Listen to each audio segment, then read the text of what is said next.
Bonjour à toutes et à tous, bienvenue dans cette toute nouvelle vidéo. Aujourd'hui encore un tuto Cloud Rig. Aujourd'hui ce que je vais vous montrer c'est comment utiliser les Cloud Physics Chain. Vous allez voir, c'est un truc super cool et super fun à utiliser. Et en plus de ça, c'est hyper simple. Les Cloud Physics Chain vont vous permettre tout simplement de riguer les parties de votre personnage et d'y ajouter de la simulation. Donc par exemple, si votre personnage a des cheveux longs et vous voudrez que les cheveux volent au vent, vous n'ayez pas besoin de les animer, que ce soit simulé, mais comme la simulation est un peu plus complexe et parfois peut prendre beaucoup de ressources, vous allez venir riguer vos cheveux. Et pour pas devoir vous taper toute l'animation de la simulation des cheveux, avec les Cloud Physics Chain, on va pouvoir directement implémenter ça dans notre rig, qui vous fera gagner énormément de temps et vous allez voir, c'est super cool. Donc comme d'habitude, je vais d'abord vous montrer les différentes options que proposent les Cloud Physics Chain et ensuite on passera à un exemple pratique. On va directement commencer par ajouter un Cloud Read Sample, donc le Physics Chain comme je l'ai dit tout à l'heure. Ça vous donne une chaîne de 3 bones, alors vous pouvez mettre ça sur n'importe quelle chaîne de bones, mais je prends celui de base pour vous montrer comment ça marche. Comme d'habitude, quand vous utilisez Cloud Rig, sur la base de votre chaîne, vous avez les Cloud Rig Components. On va venir dans la Cloud Rig Component et voir ici, on a notre chaîne physique et on va retrouver les paramètres qu'on a déjà vus dans les vidéos présentes, par exemple sur la chaîne FK, mais cette fois-ci en plus on a la partie physics et comme vous voyez il y a très peu de paramètres et en fait c'est ce qui va être trop bien avec les Cloud Physics Chain, c'est qu'en seulement quelques clics on va pouvoir ajouter de la simulation à nos rigs et ça simplifie la vie vraiment énormément. Je vais directement vous montrer un exemple de comment ça fonctionne en générant le rig et comme d'habitude vous allez avoir la génération du rig avec tous les contrôleurs, mais cette fois-ci on a des contrôleurs bleus en plus. J'y viendrai plus tard dans la vidéo en vous montrant à quoi ils servent, mais pour l'instant je vais juste vous montrer qu'est-ce que ça fait quand on ajoute un Cloud Physics Chain à une chaîne de bones. Là on a généré notre rig et quand on va venir sélectionner donc le route de la chaîne et quand je vais mettre play, on voit que ça réagit en temps réel au mouvement qu'on ajoute à notre bones. Donc vous avez compris le principe de la chaîne physique. Maintenant je vais vous expliquer un peu comment elle fonctionne. Alors vous êtes peut-être au courant, mais il y a d'autres add-ons qui permettent de faire ça. Je pense par exemple au Wiggle Bones. Mais ici la Physics Chain de Cloud Rig, elle fonctionne un petit peu différemment. En fait ce qui va se passer, c'est quand vous allez venir générer votre rig, on va pas le voir au premier abord, mais ça va venir créer un plane. Et en fait si on vient passer en mode X-Ray, on va voir directement apparaître le plane. Et vous voyez en fait c'est un plane tout simple avec très peu de subdivisions. Ici il va en avoir 3 parce qu'on a 3 bones. Et ce plane va servir à quoi? En fait Cloud Rig va utiliser cette géométrie là pour venir ajouter de la simulation de vêtements. On voit ici quand on sélectionne la géométrie et qu'on vient dans la partie simulation qu'on a la simulation de vêtements activée. Et ce qui va se passer c'est que Cloud Rig va reprendre la simulation de ce plane qui est très léger étant donné qu'il n'y a que 3 faces et va transférer ses déformations sur le rig. Et donc en faisant ça, ça va nous permettre de passer la simulation sur le rig et les mouvements du rig sur notre personnage. On va donc avoir un contrôle total sur la simulation et aussi une simulation qui prend très peu de ressources. Maintenant je vais passer aux différents paramètres que proposent les chaînes physiques. Donc ici premier paramètre on a le Close Object. Close Object en fait c'est la géométrie que je vous ai montré juste avant qui vient se générer de base. Et ici avec cette option il vous propose tout simplement de le créer vous-même. Donc si vous voulez créer un objet avec plus de subdivisions, peu importe, vous pouvez le faire vous-même et ensuite venir le référencer ici en mettant le nom de votre géométrie. En général moi ce que je fais c'est que je laisse vide et je le laisse créer un plane tout simple pour que j'ai vraiment le moins de subdivisions possible et que la simulation prenne le moins de ressources possible. Ensuite le Force Regenerate, c'est si vous créez une géométrie, faire la simulation. En cochant ça, ça va venir reprendre votre géométrie et la régénérer pour qu'elle fit bien aux bones. Donc en gros ça va la modifier, donc c'est peut-être pas l'idée. Et si vous le décochez, ça va laisser votre géométrie telle qu'elle est et la prendre directement d'où vous l'avez renseignée. Voici pour ces deux paramètres, je vous conseille de rien mettre dans l'objet et de laisser ça cocher.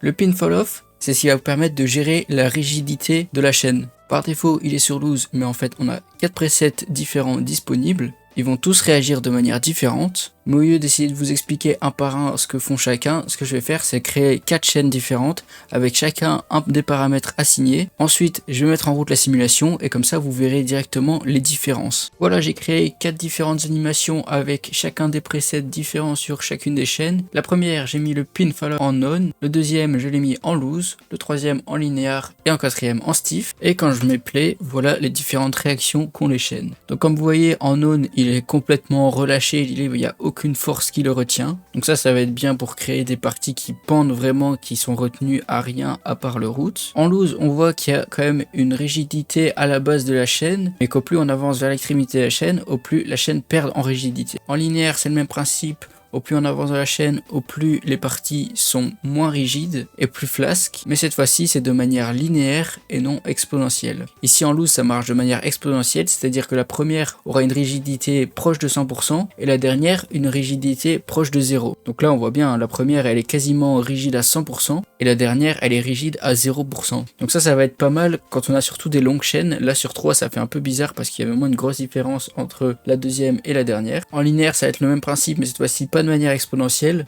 Donc chaque partie de la chaîne va perdre de plus en plus de rigidité, mais cette fois-ci de manière linéaire. Et en Stiff, ça fonctionne pareil, sauf que cette fois-ci, la chaîne perd très peu de rigidité. Donc comme vous voyez, hein, vous pouvez le voir, ici en Stiff, la chaîne ne bouge presque pas, à part une fois qu'on effectue un mouvement brusque, la chaîne va vibrer un petit peu. Donc ça va être utile pour les parties rigides, mais qui peuvent quand même un petit peu se plier. Donc par exemple, une antenne en métal. Et donc ces différents paramètres, vous les choisissez en fonction de ce dont vous avez besoin, tout simplement. Maintenant, on va voir les derniers paramètres que proposent les chaînes physiques. Ici, on a ce qu'on appelle le pin fall off offset et le create physics control. Les physics control, c'est les petits contrôleurs bleus qu'on a juste ici. Et ce sont ces contrôleurs qui vont nous permettre d'influencer la simulation. La différence qu'on va avoir avec les contrôleurs FK qu'on a de base, c'est qu'ici la chaîne est contrainte par la simulation de notre géométrie, ce qui nous empêche de contrôler les bones avec ces contrôleurs-là. Car ici, si vous essayez d'utiliser les contrôleurs FK comme d'habitude, vous allez voir que ça fonctionne pas. Si on essaie de mettre de la rotation, on voit ici que le contrôleur tourne sur lui-même, mais ne tourne pas sur ses autres axes, ce qui est normal étant donné que la chaîne est contrainte à la forme de la géométrie qui est simulée. Le seul truc qu'on va pouvoir faire avec les contrôleurs FK, c'est les bouger en translation.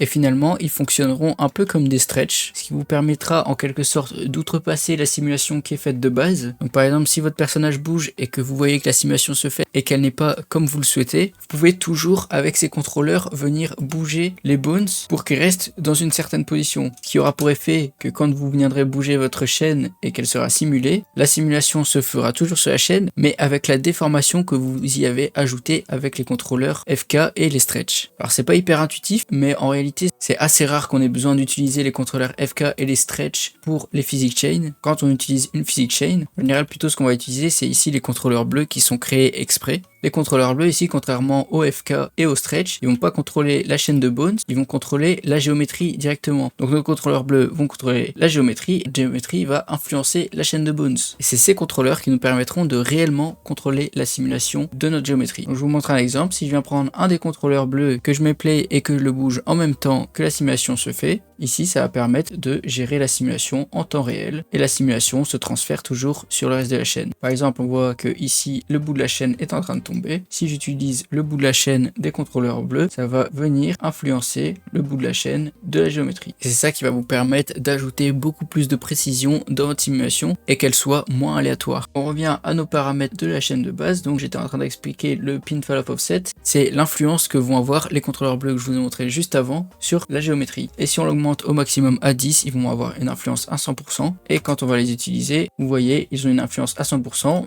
Mais le problème, c'est que du coup, la simulation ne se joue plus. Donc de base, ils sont à 1,2, ce qui est très bien et ce qui fonctionne très bien. Et si vous diminuez cette valeur, forcément, les contrôleurs bleus auront moins d'influence. Donc ça, je vous laisse tester de votre côté quelle valeur vous convient le mieux. En général, on le laisse par défaut à 1,2, mais vous pouvez adapter ça comme vous voulez à vos chaînes et vos rigs. Le dernier paramètre qui peut être intéressant avec les chaînes physiques, qui se trouve dans les B-Bones, et c'est quelque chose qu'on a déjà vu dans les chaînes FK, c'est le Sharp Section et le Smooth Spline. Le Sharp Section, comme j'avais expliqué dans la précédente vidéo, c'est ce qui vous permet d'avoir chacune des parties bien distinctes, se déformer de manière anguleuse, comme elles le sont par défaut, mais si vous le désactivez, ce qui va se passer, c'est qu'au moment de contrôler votre chaîne, vous allez voir, ça va créer des déformations un peu moins anguleuses. Et ça peut être intéressant de venir décocher Sharp Section si vous voulez donner un mouvement un peu plus organique à votre chaîne. Et si vous voulez que votre chaîne soit encore plus organique, vous avez ici le Smooth Spline, ce qui va venir encore plus adoucir les intersections des bones. Et donc, quand on active la simulation, ça va vous donner quelque chose de beaucoup plus lisse. Maintenant, un dernier truc vraiment génial qui va être possible grâce au Physics Chain, c'est d'ajouter de la collision avec différents objets. Parce que oui, quand vous allez venir générer votre chaîne, comme je l'ai expliqué, il y a une géométrie qui vient se créer auquel a été ajoutée de la simulation, ce qui signifie que cette géométrie peut entrer en collision avec d'autres objets qui ont la collision d'activer. Je vous montre ça, hein, je vais créer un objet, par exemple un cylindre.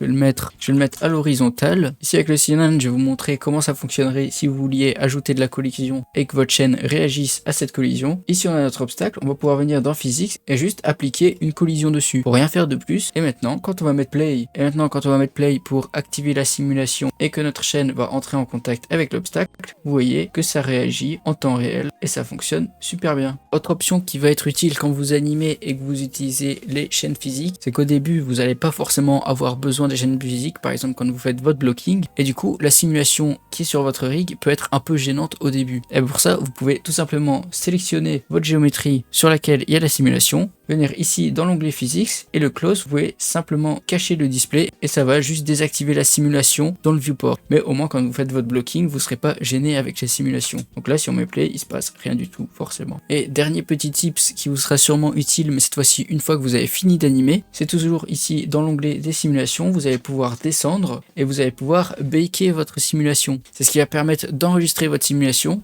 et ainsi elle ne changera plus. Ce qui sera utile quand vous aurez fini votre animation, vous serez satisfait avec votre simulation, vous la bakez comme ça elle reste comme elle est et elle est très bien. Et pour ça il suffit de descendre, d'aller dans le cache, vous sélectionnez la durée de votre simulation, imaginons on met 500 frames et ensuite vous pouvez cliquer sur bake. Vous pouvez aussi faire bake all dynamic si vous avez plusieurs chaînes de bones qui sont simulées. Donc bien sûr pour que le bake fonctionne il faut que vous ayez des clés d'animation, ce qui est logique. Donc moi ici je vais en ajouter pour l'exemple. Vous cliquez simplement sur bake et maintenant votre simulation elle est enregistrée et vous voyez ça fonctionne tout seul. Voilà, c'est déjà tout pour les différents paramètres et les tips que proposent les chaînes physiques. Maintenant on va pouvoir passer à un exemple pratique. Pour l'exemple pratique ici j'ai apporté un modèle. C'est un modèle que j'ai fait sur base de Fiddlestick, vous l'avez peut-être reconnu, mais que j'ai revisité un petit peu. Donc comme on le voit ici sur le modèle, il y aura plusieurs parties qui nécessiteraient de la simulation, comme par exemple le tissu ici qui pend, les bandages aussi, il y en a 2, et aussi les tuyaux qui sortent de son bras. Donc pour l'exemple, ce que je vais faire, c'est créer un rig très rapide du corps de mon personnage, et on se retrouve au moment où on va avoir besoin de riguer les parties qui auront besoin de simulation.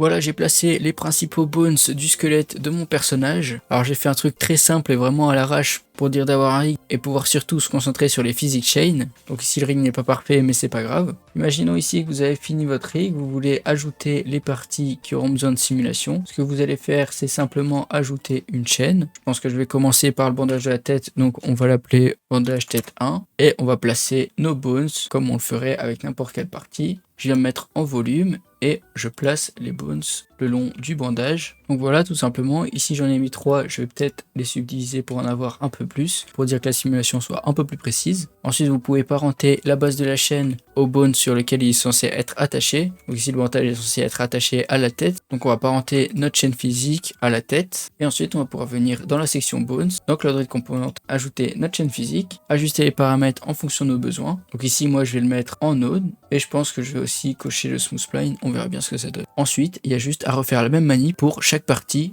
auquel vous voulez ajouter la simulation. Donc j'ajoute un bones, je le renomme, je le place là où je veux qu'il y ait de la simulation. Je fais bien attention que mes axes sont bien dirigés. Donc ici ils sont pas bien orientés, donc on peut faire un Shift N pour recalculer les rôles. Comme ça nos axes sont bien dirigés. Il y a juste le dernier qui est pas bien dirigé, donc on va le recalculer. On parente notre chaîne à la partie à laquelle il est attaché. Bien sûr on n'oublie pas dans les composantes de venir ajouter notre chaîne physique et de configurer les paramètres. Et on continue à faire ça pour chaque partie. Une fois qu'on a placé nos bones, on peut aussi venir checker ambi-bones s'ils sont pas trop gros. Ici, ils sont beaucoup trop gros. Donc on peut tous les sélectionner, faire un CTRL-ALT-SHIFT-S pour les redimensionner. Maintenant que tous nos bones sont placés correctement, ont la bonne taille, qui sont bien parentés à la partie auquel ils sont attachés, et qu'ils ont bien tous le component type en chain physique, on n'a plus qu'à générer notre rig. Donc CTRL-ALT-R, on génère le rig et ça a l'air d'avoir fonctionné et je vois que les parties de mon rig bougent et donc c'est bon signe. Ensuite ici on voit que différents planes se sont créés. Moi ce que j'aime bien faire c'est les cacher ces géométries là parce que j'ai pas nécessairement envie de les voir, mais j'ai aussi envie de pouvoir désactiver et activer la simulation quand je le souhaite. Donc on se rappelle que pour désactiver la simulation c'est ici dans Physics et on doit appuyer sur le petit display pour que ça vienne désactiver la simulation. Et pour pouvoir le faire plus simplement et que ça s'applique à toutes les simulations, on va tout simplement créer un switch on-off. Donc dans l'idéal il faudrait que j'ai créé un contrôleur supplémentaire pour les properties. Si j'ai pas fait gaffe je l'ai enlevé mais c'est pas grave, on va imaginer que c'est la tête. Et pour créer un switch vous pouvez simplement venir ici dans les bones, custom properties, vous pouvez en ajouter une. Dans le nom on peut l'appeler simulation on-off. On va le passer en integer, comme ça passe directement de 0 à 1. Je coche le librairie override, comme ça quand je vais venir link mon personnage dans une autre scène, je vais pouvoir toujours utiliser ce switch. La description, vous pouvez en ajouter une si quelqu'un d'autre va utiliser votre rig. C'est toujours bien d'avoir une description pour qu'il puisse savoir à quoi sert en précision. Là, la simulation on-off, c'est assez explicite, donc pas besoin de description.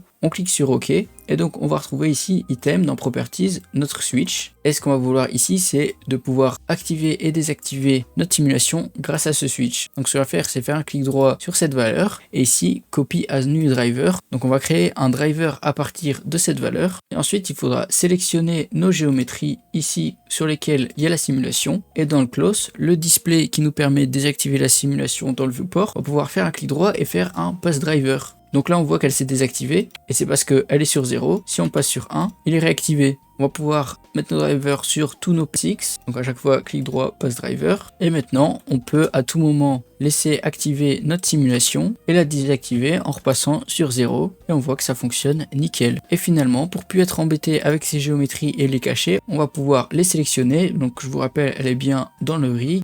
Ici, vous avez les 4 géométries qui ont été créées. Vous pouvez les sélectionner et les passer dans la collection des widgets. Les widgets, c'est toutes les géométries qui sont créées pour créer les contrôleurs que vous voyez. Et ils sont toujours dans une collection qui est désactivée parce qu'on n'en a pas besoin. Et donc là, c'est pareil pour les géométries avec la simulation. Et maintenant, reste plus qu'à parenter notre géométrie à notre rig et ça devrait fonctionner. Donc pour ça, comme d'hab, on sélectionne notre géométrie puis notre rig. On fait CTRL P with automatic weight. Ici, moi, quand je parente ma géométrie, j'ai un attention, c'est-à-dire que mon rig n'a pas réussi à correctement parenter chaque partie de mon modèle. C'est normal parce que ici, mon modèle est un peu compliqué et donc le riguer comme ça à la va-vite, c'est pas l'idéal. Et donc ce qui se passe, c'est que vous voyez, ça crée des bugs. Donc ce que je vais faire pour pas perdre de temps dans la vidéo à corriger ce bug, c'est que je vais prendre une version de mon rig où j'ai déjà corrigé ce bug et comme ça on pourra continuer à utiliser nos chaînes physiques. Donc voilà le rig de mon personnage. Comme vous voyez, c'est exactement le même personnage avec toutes les chaînes physiques. Ici il y en a un petit peu plus, vous pouvez les voir avec tous les contrôleurs bleus. Et donc on voit une fois qu'on a parenté notre géométrie à notre rig en faisant un automatic weight. Et vous voyez quand je mets play et que je vais venir bouger mon rig, que tout réagit en temps réel. Je vais désactiver ici l'overlay pour plus de visibilité. Et voilà, vous voyez, tout fonctionne. Et bien sûr, grâce au switch, on peut la désactiver à tout moment. Ça se fige. On peut animer notre blocking tranquillement. À tout moment, venir la réactiver. C'est super cool. Et donc voilà, c'est déjà la fin de ce tuto. J'espère qu'il vous aura été très utile. N'hésitez pas encore une fois dans les commentaires si vous avez des questions, si vous avez des demandes particulières concernant le rig ou si vous avez des remarques, peu importe ce que vous voulez, n'hésitez pas. J'espère que ma vidéo sera utile pour vos rigs. Merci d'avoir regardé. C'est tout pour moi.